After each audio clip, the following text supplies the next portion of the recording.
నుంచి ఇప్పుడు అటు టీడీపీ నుంచి ఏలూరు సాంబశివరావు గారు, వైఎస్ఆర్ కాంగ్రెస్ పార్టీ అభ్యర్థి ఎడం బాలాజీ గారు పోటీ చేయబోతున్నారు. ఎలా ఉంటుంది ఇద్దరు అసలు ఎవరు గెలుస్తారో అనుకుంటున్నారు మీరు? అయితే ఎడం బాలాజీ గారు గెలుస్తారు అనుకుంటున్నాను.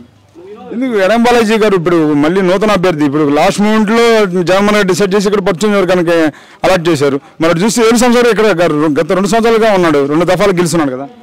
జగన్మోహన్ రెడ్డి గారు చేసిన అభివృద్ధి కార్యక్రమాలు, జగన్మోహన్ రెడ్డి గారు అమలు చేసిన సంక్షేమ కార్యక్రమాలు అన్నీ ఒక ఎమ్మెల్యే ఒక నాయకుడికి సంబంధం లేకుండా డైరెక్ట్గా డీపీటీ పద్ధతిలో ప్రతి ఇంటికి అందుతున్నాయి.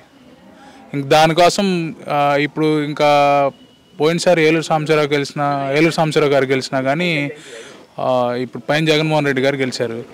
అందువల్ల ఇప్పుడు కాన్స్టిట్యున్సీకి మళ్ళీ వైసీపీ క్యాండిడేట్ అయితే ఎడం బాలాజీ గారు అయితే ఇంకా ఎక్కువ అభివృద్ధి చేస్తారని చెప్పి ఆశిస్తున్నాం.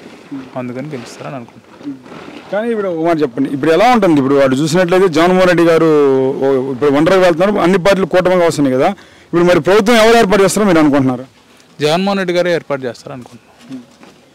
ఎందుకని ఇప్పుడు అటు 3 కూటమిలు కానీ జగన్మోహన్ రెడ్డి ఒంటరి గారు కదా, ఎలా ఏర్పాటు చేస్తారు ప్రభుత్వం? వాళ్ళని ఎలా ఎదుర్కొంటారు అంటారు?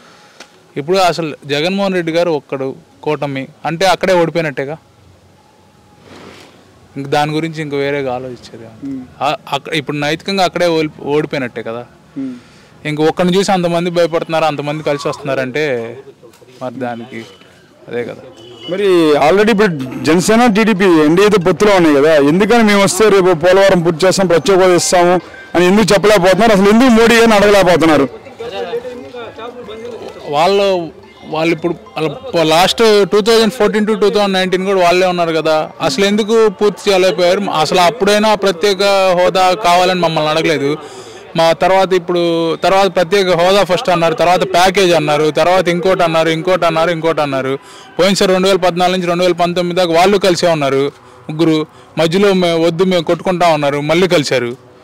అది ప్రజలు అన్నీ చూస్తూ ఉంటారుగా, ప్రజలు వివేకవంతులే కదా.